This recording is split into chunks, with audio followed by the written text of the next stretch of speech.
Bonjour à tous et bienvenue sur cette chaîne qui va vous permettre de pratiquer le français avec moi. Je vous rappelle qu'ensemble, nous allons faire trois choses. La première chose sera celle de lire un article de presse. La deuxième chose sera celle de regarder une vidéo et d'écouter quelqu'un qui parle en français, et donc moi en l'occurrence. Et la troisième chose sera celle de participer à une discussion que je lancerai au terme de chaque vidéo. Alors aujourd'hui, j'ai choisi un article qui s'intitule Une 4 fromages en 4 minutes. Les distributeurs automatiques de pizza font un carton. Alors la première chose que je vous suggère de faire est de lire cet article en cliquant sur le lien en bas de la vidéo. Et ensuite, vous pouvez retourner à la vidéo et écouter ce que j'ai à vous dire. Alors voilà, cet article que j'ai choisi parle d'un phénomène en expansion en France. Et c'est justement la présence toujours plus grande de distributeurs automatiques de pizza. Alors, grâce à ces distributeurs, en quelques minutes et avec moins de 10 euros, vous pouvez avoir une pizza bien chaude et vous pouvez choisir parmi 19 types disponibles. Ces distributeurs ont poussé un peu partout en France, surtout avec la crise sanitaire. En effet, les restaurants et les pizzerias sont restés très longtemps fermés. Et donc, ces distributeurs ont pu justement faire un carton. On utilise l'expression faire un carton qui signifie avoir un très grand succès. Donc, ces distributeurs ont fait un carton. Ça veut dire que ces distributeurs ont eu un très grand succès en France. En effet, il y a aujourd'hui près de 2500 distributeurs en France et tout laisse penser que cette croissance continuera encore en 2022.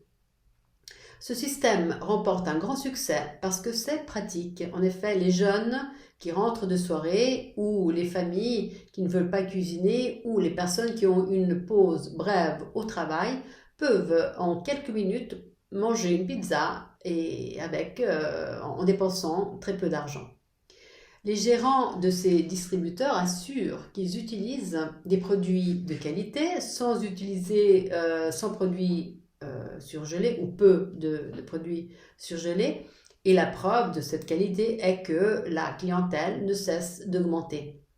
Dans cet article que vous avez lu, on cite aussi le premier robot pizzaiolo qui s'appelle Pazzi.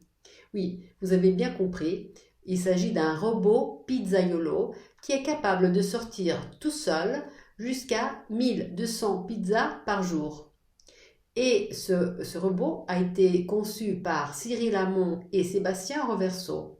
En bas de la vidéo, vous trouverez le deuxième lien qui vous permettra de lire l'article justement sur ce robot pizzaiolo qui s'appelle Pazzi. Ok, donc je voudrais dire que je ne suis pas contre ce type de dispositif si on considère que ce système s'est surtout développé en période de pandémie quand il n'était pas possible de sortir et d'aller manger dehors. Donc en quelque sorte, j'admire et j'apprécie comment les créateurs de ces distributeurs ont su réagir face à la crise en trouvant une alternative à l'absence de travail. C'est certainement un service qui peut être utile à beaucoup de personnes et également un service économique, compte tenu qu'une pizza coûte autour de 10 euros.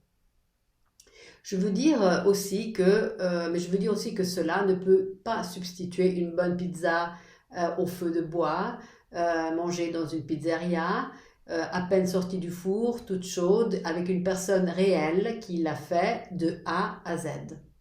Je suis pour la technologie, je suis pour l'innovation, mais je pense qu'il y a des valeurs que la modernité ne pourra jamais substituer, et heureusement d'ailleurs, je dirais heureusement. Voilà, maintenant c'est à vous de vous exprimer. Alors, premièrement, est-ce que vous connaissez ces distributeurs? Est-ce que vous les avez déjà essayés? Et si oui, qu'en pensez-vous? Et deuxième question, si au contraire vous ne connaissez pas ces distributeurs, vous n'avez jamais rien consommé à ces distributeurs, est-ce que vous seriez curieux de les essayer Ou au contraire, est-ce que vous refuseriez une pizza de ces distributeurs? Voilà, alors j'espère que vous répondrez et que vous partagerez vos opinions à ce sujet. Participez en écrivant dans les commentaires en bas de la vidéo. Je vais participer également avec vous. Et en attendant de voir vos réactions, je vous salue, je vous remercie de m'avoir écouté et vous dis à très bientôt. Au revoir.